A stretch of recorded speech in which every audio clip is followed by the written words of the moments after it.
with me and me from the wings. From the winds. From the winds. Hi, I'm Reba Hervis, Artistic Director at Overshadowed Theatrical Productions. Welcome to this week's episode From the Wings.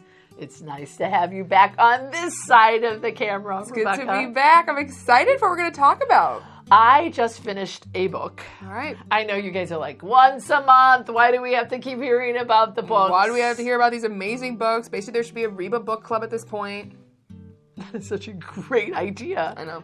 What do you think, guys? Reba Book of the Month I love Club. it, 'cause you're 12. Yeah, do it. Yeah, I love it. Oh my goodness, that would be so fun. Why is it important for you as an actor or an artist to read? Because education is so key. And I think if you're one of these people out there who don't read, then you could be, think about how successful you are in your life. You could be twice as successful if you would read and Truly. read the right books. It helps the imagination.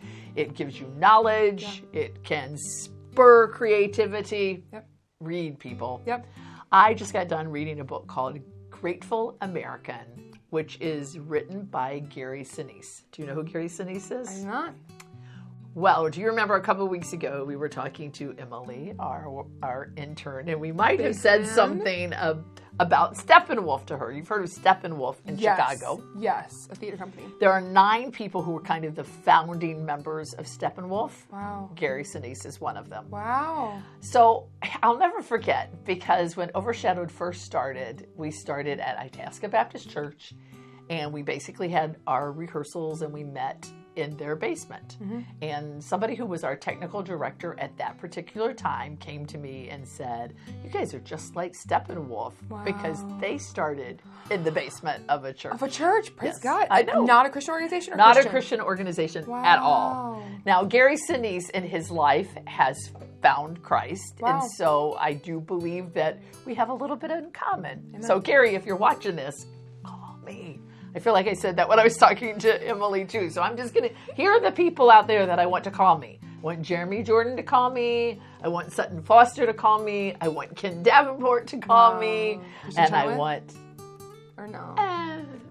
I mean, not that I don't love her. We love her, But I feel Gary's like one of them. these are the people that that I have something to talk about. And I would love that. I would love to talk to Gary. And I really he's on the would. list with Jeremy Jordan. So what makes Gary... So I feel like, honestly, even though he's much more successful than I am, I feel like we have a lot in common. Why?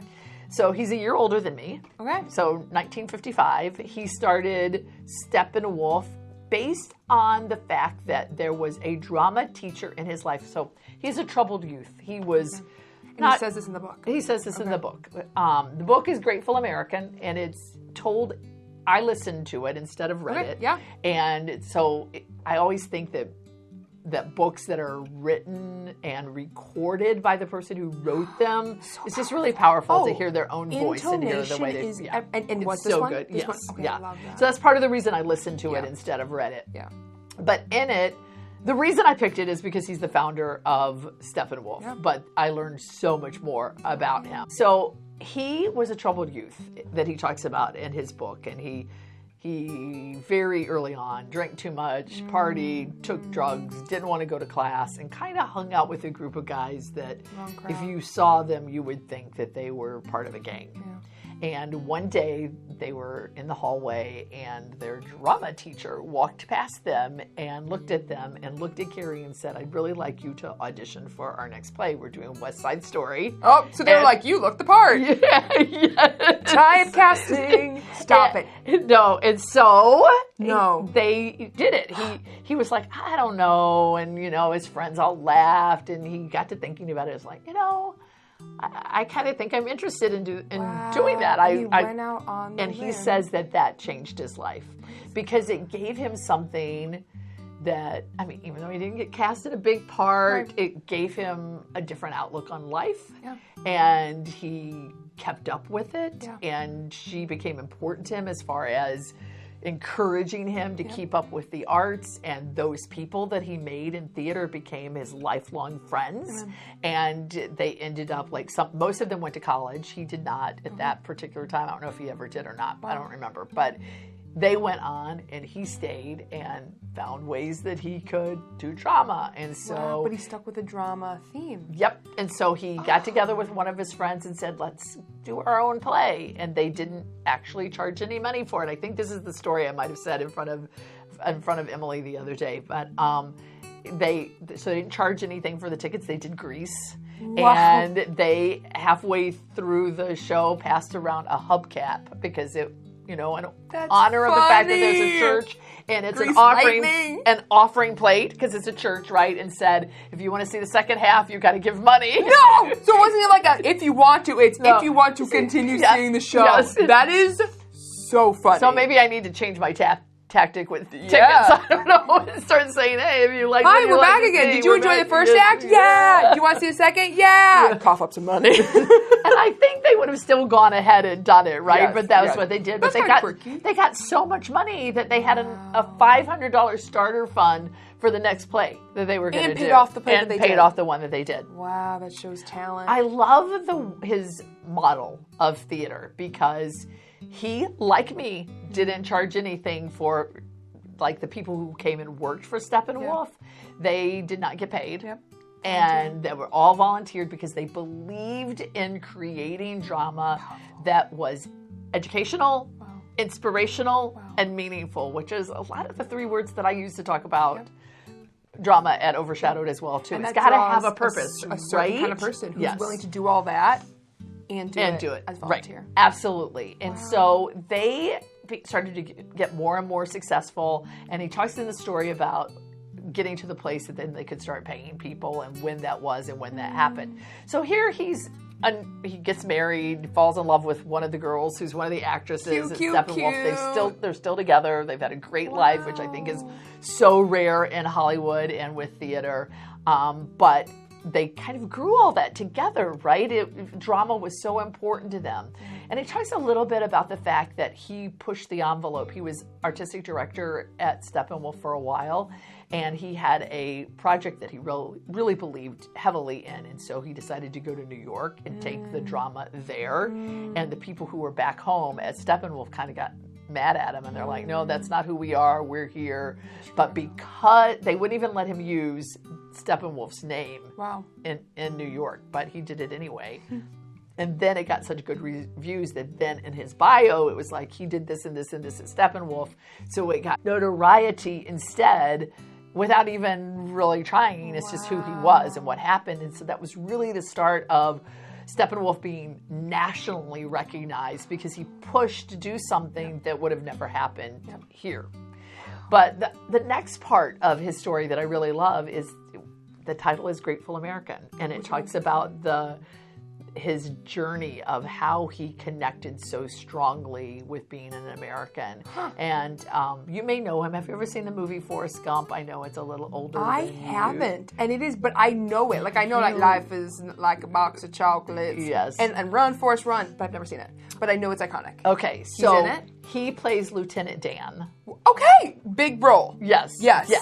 And huge acting-wise. Like, the arc of Lieutenant Dan, who is a Vietnam vet who comes home disabled, and America does not treat him right.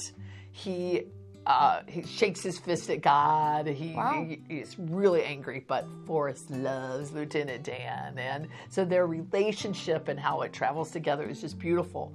So he talks about how the people in his life who were also military people and the impact that they'd had on him, and then these roles that he played, and some of the theater productions that he would do were all about Vietnam vets because it meant so much to him. And he even makes a comment where he says that Vietnam was the first war that we had in America where the soldiers were not cheered when they came home. I recently heard that, and just the trauma that causes, because especially they had looked at men who had gone before them and the way that they are brought home and the way that they are celebrated and honored. I mean, New York stopped, right, after World War II, and people are kissing strangers on the street. And so much fame, and then to come home and then not only not to have the and actually get booed. Yes. And after you just literally laid down your life, like we don't talk about that enough. We don't talk about it at all. In fact, because of reading this book, I actually have been trying to figure out, because we're doing I'll Be Seeing You at Christmas, which is the recreation of something we did about 8 years ago. And I actually have been trying to think, okay, now, so what can I do? Can I have to give certain nights that we have, the veterans get to come for half price or for free? Steppenwolf does something where on preview night, veterans can come to their production for free, and then they feed them. Because he has such a passion for because he vets. has, yes, because this is something that's really important to him. Well, for me, it makes a difference because my dad was in the Korean War, my dad was in World War II, my dad was in Vietnam, and the only reason that he got out, he was in the Army for 23 and a half years, and the only reason he got out when he did is because they were threatening, I don't know if that's the right word, they were telling him that if he stayed in and he didn't get out at that time, that his next assignment was going to be to go back to Vietnam. Wow. And he said it was such a different war than the other ones. He actually told me, at one time, he said, honestly, America could have gone in and won that war at any time, but because we were helping and the Vietnamese did not give them the authority to go in and win, he's like, I can't watch all my friends die. I can't continue to do that. And so I'm not going to go back and put my life on the line for something that is not going to happen. Yeah. We're not going to help them have their freedom. And I think really that war changed the way we fight now. And it's sad, but yet I would never want anybody who served in any area of our military in the United States to ever get booed by the rest of us. The reason we have the freedoms that we do are because of men and women who were willing to go and do that. Your father saw that and he didn't go back, but how many men and women did? Because of pride of country. Like they're saying, I don't even agree with some of these marching orders, quite literally marching orders, but because I love my country, because I have this freedom that I want to continue having for all of you, we're not going to leave. We're going to keep in it. And that even needs to be celebrated. Yeah. So as an actor, I'm looking at this man who has been given a platform to be able, because of the roles that he's gotten to play.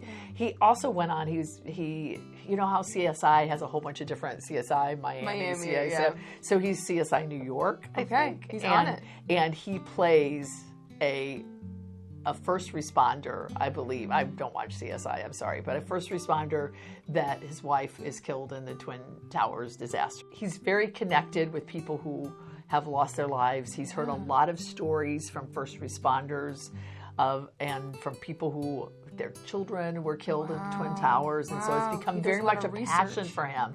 He tells his story. So in the USO story that I'll Be Seeing You, that we wrote, which is another reason I need to talk to Carrie, because I think he'd really like that story. But anyway, he at one time called USO and said, I need to come. He started a band that's called the Lieutenant Dan Band. In real life. In real life. And he's like, we can come and we can play and we can entertain the troops. So for those who might not know, what is USO? Well, the initials USO stands for United Service Organization, and it was, I don't know exactly when it came to pass, but I know it was definitely around during World War II, and it's been continued since then.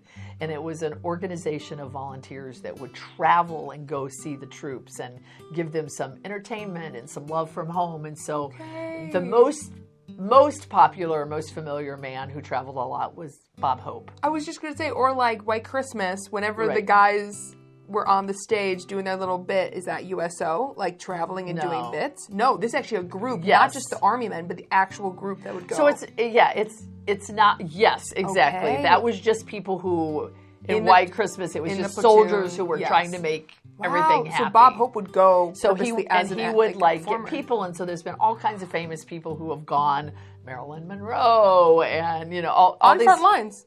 Yeah, well, I don't know if it was like front but lines, went to the different places that men were stationed, and they would entertain them and bring them a little love from home, so that they knew that America was cheering for them, and it still happens. It still continued, so that when men are away from, well, I keep saying men, but when these troops are away from home, then they bring them some entertainment, and sometimes it's groups, and sometimes it's comedians, and sometimes it's people that are just popular figures that come and give a little speech and tell them. So anyway, Gary has been really really influential in the last days. And so he called USO and said, I want to come. I want to volunteer my time. I want to do it.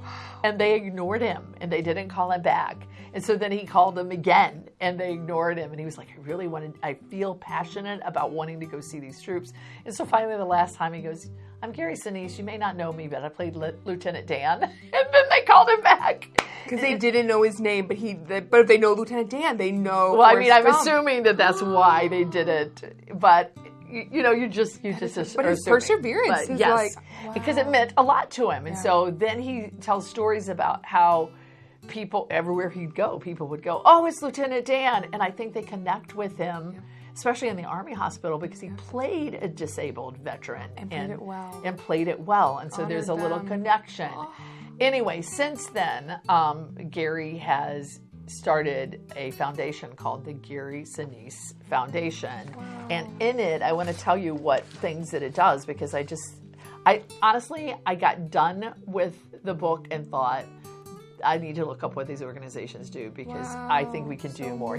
He makes a quote in the book where he says, we can do more, because you can always do a little bit more. And I think sometimes we look at what we have and we think, well, no, I can't. You don't understand. I don't even have enough money to do my things. But a lot of times we can tighten our belts and do something to make a little sacrifice. And when you think about the men, I mean, he gives a story about a man who was the first man ever to lose all 4 of his limbs and live. And then he goes on and he says, and then after that, there was another one. And after that, there was another one. And so the advances that we're making in medicine are amazing. But then how does that person live? And what do we do as Americans to help them, especially when there are wars that we don't necessarily smile upon and say, thank you for what you're doing to make sure that I can have the freedom and do it well. And again, I'm a military girl, so I understand the sacrifices of the people that are left at home and the sacrifices of the men who go on. But so I love it. He made a couple of quotes that I really like. And one of them, he says, when joy connects to a mission, a life's purpose begins to take charge. And that is something that we can relate to as actors, as Christians, as patriotic Americans, because you connect to something and you find that it brings you happiness, and there's joy that comes from making a difference or from healing your heart or whatever it is. And then all of a sudden, your purpose, you understand why I'm born. I think that happened with me with theater, for sure.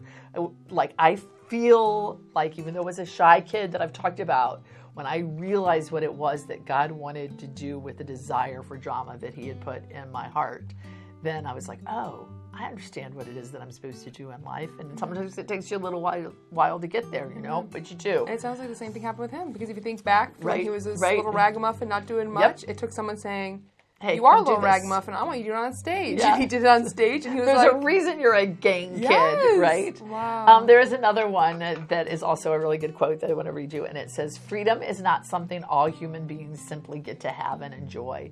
A price must be paid, and I'm grateful to those who are willing to pay that price, sometimes the ultimate price. Because of these special Americans, I've been able to live out my dreams, succeed at my chosen career, and turn that success into something positive for others. And that kind of summarizes who he is. That is, I feel like, I hate how that's a political statement now, but that should not be. Like, that is 100% true. 100%. So because of what he's been able to achieve as an actor and the success he's had at Steppenwolf, he has started a foundation called the Gary Sinise Foundation, and these are a few of the things that his foundation does. The first one is called RISE, and it stands for Restoring Independence Supporting Empowerment Program. They built 100% mortgage-free, specially adapted smart homes for the most severely wounded heroes. So for those people who doesn't have arms, doesn't have legs, what do you do for them? You're going to build a whole house for them, and probably for free, and a house that is like actually capable of them living in it. Right. Isn't it beautiful? That's amazing. Then another one is called Relief and Resiliency, and that is aiming to ensure our defenders and their families stay strong throughout the hardships by offering complete support in times of need. So it helps our nation's heroes find the strength to go on, and I probably could go into more detail about how that happens, but I think that's a pretty amazing thing to make sure, because he's not just the veterans anymore. He also helps first responders as well. And so when people have lost their family or don't know what they're going to do, then they just give help. Community outreach and education. They bridge the gap between our defender and our civilian communities. And through all the initiatives there, they honor America's heroes, both past and present, and inspire the next generation to do the same. Amen. And the last is the first responders outreach. And that is one that gives equipment to people. So making sure that all the first responders have the equipment that they need. And they also help severely wounded in the line of duty by building 100% mortgage-free houses, and make sure that they can, modify any of the houses that they need to do it. What a passion. Yep. So, and he does that all from his foundation. I mean, I have to tell you, I laughed in the book, I cried in the book, and I put it down, and I just was truly thankful for a man who is still proud of his country, number one, because I think sometimes in this day and age, in the last decade, we're not so proud of America and some of the things that happen anymore. But ultimately, where else are you going to go in the world and have freedom like we do? And hopefully, please God, please help us to humble ourselves and still have that freedom in 10 more years. But we don't know. You don't know from day to day when that's going to be taken away from you. And I'm so very, very thankful for men like Gary, who God has given the means to, that can make a difference in the lives of the people who really sometimes get jeered and made fun of and whatever. So it is a must read on my list. I think if you're patriotic, if you want to hear about the start and the troubles of an actor who really a lot of people still don't know who he is. Yeah. They don't recognize his name. It's a name you should know. Read the book. Wow. Well, thank you so much. I am in awe, and I will definitely read the book. So until next time, it's just me. And me. Talking to you from the wings.